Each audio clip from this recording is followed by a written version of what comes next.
Afghan refugees سے $830 exit face charge کر رہا ہے. یہ خبر اس وقت گردش کر رہی ہے. عوامی حمایت سے شکست دی جائے گی.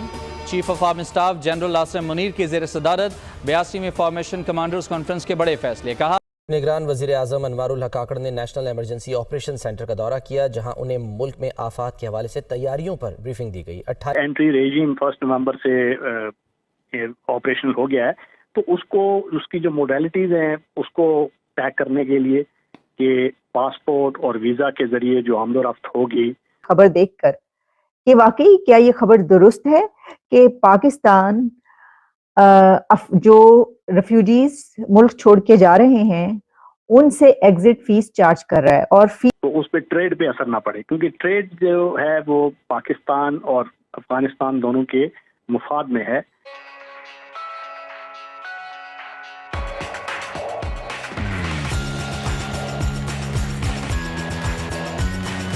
فیس ہے $830. پہلے یہ فیس $1,000 تھی، کہیں پر یہ $10,000 بھی پبلش ہوئی، یہ بھی آپ کو بتائیں گے. اور اسی کے ساتھ یہ بھی بتائیں گے آپ کو کہ کیا واقعی پاکستان جو کہ پیسے کو محتاج ہے اور اکانومی ڈھیر ہو چکی ہے اور بہت برے حالات ہیں، تو ان برے حالات کی بنا پر اب یہ ایک طریقہ نکالا ہے کہ افغان ریفیوجیز سے پیسہ اکٹھا کیا جائے گا. تو اس حوالے سے جتنی بھی میرے پاس اس وقت رپورٹس موجود ہیں جو کہ انٹرنیشنل میڈیا پر پبلش ہو رہی ہیں، نیشنل میڈیا پر بھی اور انٹرنیشنل میڈیا پہ، سب سے پہلی خبر مجھے یہ دی گارڈین پر ملی، اس کی ساری ڈیٹیلز موجود ہیں. تو دیکھیے یہ تو بڑے شرم کی بات ہے کہ پہلے تو یہ کہ ملینز آف ریفیوجیز جو ہیں افغانستان کے لوگ جو کہ ڈیکیڈ سے پاکستان کے اندر رہ رہے ہیں، تو پہلے تو سوال اسی کے اوپر اٹھایا جا رہا تھا. ہم نے تو اسی کو کنڈیم کیا کہ جناب جن کی جنریشنز جو ہیں وہ پاکستان کے اندر جوان ہو چکی ہیں، اور اب بلکہ اگلی جنریشن بھی جوان ہو چکی ہے، تو اس کو آپ جو ہیں چند دن کے اندر کہتے ہیں، الٹیمیٹم دیتے ہیں کہ جناب آپ چھوڑ کے چلے جائیں، اور وہ چھوڑ کے بیچارے جا رہے ہیں. اور اتنی کم جو آپ نے ٹائم دیا ان کو جانے کے لیے، اور پہلے تو یہ کہ جن کی نسلیں جوان ہو چکی ہیں وہاں پر رہتے ہیں، انہی کا ملک وہ کیسے چھوڑ کر جائیں. تو اس سے کہیں زیادہ بڑھ کر اب یہ خبر سامنے آ رہی ہے کہ پاکستان جو ہے اس کو کرٹیسائز کیا جا رہا ہے کہ اس نے $800 فیس کہا ہے افغان ریفیوجیز کو کہ آپ یہ پہلے فیس دیں گے تو پھر یہاں سے جائیں گے، کہ پائیں جان دے پیسے بھی لگنے نے. ایک تو نا ہے کہ آنے کے پیسے، آپ نے آ کے رہنا ہے تو چلیں جی یہ آپ پے کریں، اتنا کرایہ دیں، اتنا رینٹ دیں، یہ کریں تو پھر آپ رہ سکتے ہیں. نہیں، یہاں پر یہ ہے کہ آپ جا رہے ہیں تو جانے سے پہلے بھی پیسے دینے پڑیں گے. دیکھیں بڑا اچھا طریقہ ہے پیسے اکٹھے کرنے کا.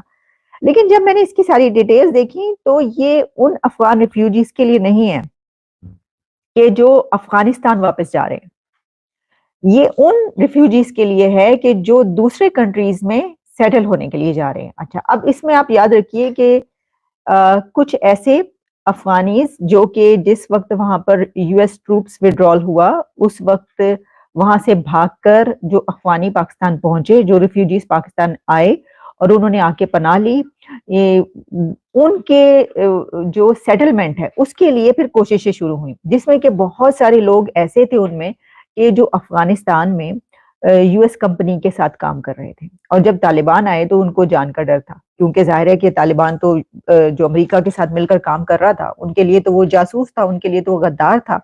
تو وہ بہت ان کی جانوں کو خطرہ تھا کہ یہ تو طالبان حکومت ان کو مار ڈالے گی. تو خاص طور پر ان میں سے بڑی تعداد جو ہے آپ نے دیکھا ہوگا کہ وہاں پر جب پلین آیا ایک ان کو لینے کے لیے تو اس میں ایسے لوگ گئے، بلکہ ایسے بھی لوگ تھے کہ جو اس پہ بیٹھے، پلین کی ایسی جگہ پر بیٹھ کر گئے اوپر کہ جہاں پر جو ہے وہ نہیں بیٹھ سکتے تھے، اور انہوں نے اپنی جانیں بھی گنوائیں. لیکن بہت سارے لوگ پاکستان چلے گئے بھاگ کے، وہاں سے بارڈر کراس کر کے، وہ ایک جگہ تھی وہاں پہ پہنچ گئے، اور کچھ تو بلکہ جہاز کے پہیوں تک میں بیٹھ کے امریکہ تک آئے. تو جو افغانیز اس وقت جو ریفیوجیز پاکستان پہنچے،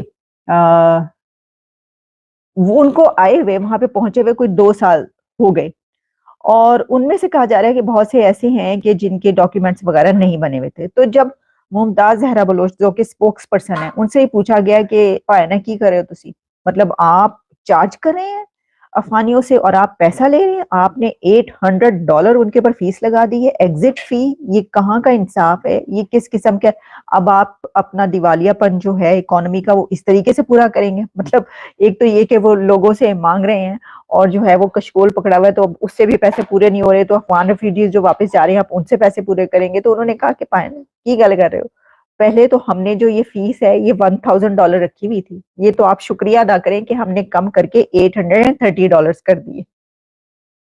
تو اس سے آپ اندازہ لگا سکتے ہیں کہ کیا سچویشن ہے. تو یہ ان افغانستان کے ریفیوجیز کے لیے جو امریکہ, یو کے اور کچھ اور کنٹریز جو ویسٹ کے ہیں انہوں نے ایکسپٹ کیا افغان.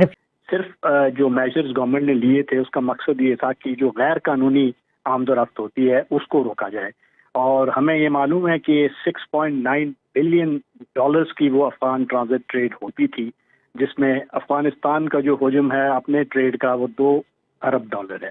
تو باقی کہاں آتا تھا؟ وہ ذریعہ اسمگلنگ پاکستان آتا تھا. تو اس کو روک دیا گیا ہے, اور اس کو تاکہ دونوں ممالک کے درمیان کوئی غلط فہمیاں پیدا نہ ہوں. جو اس کے ساتھ وابستہ تھیں لابیز جو اس سے بینیفٹ لیتے تھے انلیگل ایکو سسٹم سے, وہ اس میں کوئی رکھنے نہ ڈالیں, کوئی دشواریاں نہ ڈالیں اور بیڈ بلڈ کریٹ نہ کریں. تو گورنمنٹ نے اس کا انگیجمنٹ کیا. اب وہ کیونکہ یہ تجارتی راہداری کھلی ہے, اور آئی ایم شیور کہ یہ جو مروجہ ہمارے قانون ہے اس کے مطابق جو ڈرائیورز ہیں جو ریگولرلی وہاں جاتے ہیں ان کو ویزا کا اور جو پاسپورٹ کا ریجیم ہے اس کو فیسیلیٹیٹ کیا جائے گا تاکہ وہ ڈیلے نہ ہو اور کسی قسم کا تجارت میں رکاوٹ نہ پڑے.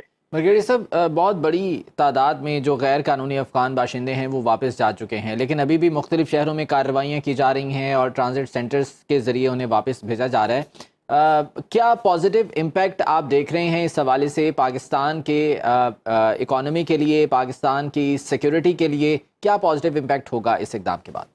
دیکھیں, یہ 76 سال پہ محیط تھا, یہ جو انلیگل ایک اسپیکٹرم بنا ہوا تھا اور اوپن بارڈرز کا کانسیپٹ تھا جس پہ وہ ویزا کے بغیر آ رہے تھے, اور بہت سے جو کرپٹ پریکٹسز تھیں وہ بھی ہو رہی تھیں, جو اسٹیٹ نے اس سے صرف نظر کیا ہوا تھا اپنی اسٹریٹجک ضروریات کے لیے. تو اب چونکہ ایک بڑا کلیئر ہم نے اپنے ایکسپیرینس سے یہ سیکھا ہے کہ ہمیں ایک ساورن کنٹری کی طرح بہیو کرنا ہے اور افغانستان کو ٹریٹ کرنا ہے ایز اے ساورن کنٹری, اور ساورن کنٹریز کے درمیان جو حد فاصل ہوتی ہے ان کی جو انٹرنیشنل باؤنڈری ہے اس کو سیکرو سینٹ سمجھا جاتا ہے, اور اس میں ایک طریقہ کار ہے جس کے مطابق آیا جاتا ہے. تو اس کا فائدہ آپ نے پوچھا وہ سب سے بڑا ہوگا ہمارا جو اکانومی ہے جس پہ جو امپیکٹ ہو رہی تھی. جس طرح میں نے بتایا کہ ایک $6.9 بلین کا افغان ٹرانزٹ ٹریڈ تھا, جو اس میں سے 2 ارب وہ کرتے تھے, باقی سارا پاکستان میں آتا تھا. جو ہماری منڈیاں ہیں, ہماری تجارت ہے, ہماری جو اکانومی ہے, ہمارا جو تاجر طبقہ بزنس مین ہے, وہ سب امپیکٹ ہو رہے تھے. اور اس کے بعد جو غیر قانونی طور پہ انٹری ہو رہی تھی, کوئی ڈیٹا سیٹ نہیں تھا جس سے ہمیں پتہ چلتا کہ کون سے لوگ ہیں جو یہاں آ کے جنہوں نے پراپرٹیز خریدی ہوئی ہیں, جنہوں نے بزنس شروع کیے ہوئے ہیں, جنہوں نے دہشت گردوں کے ساتھ روابط رکھے ہوئے ہیں.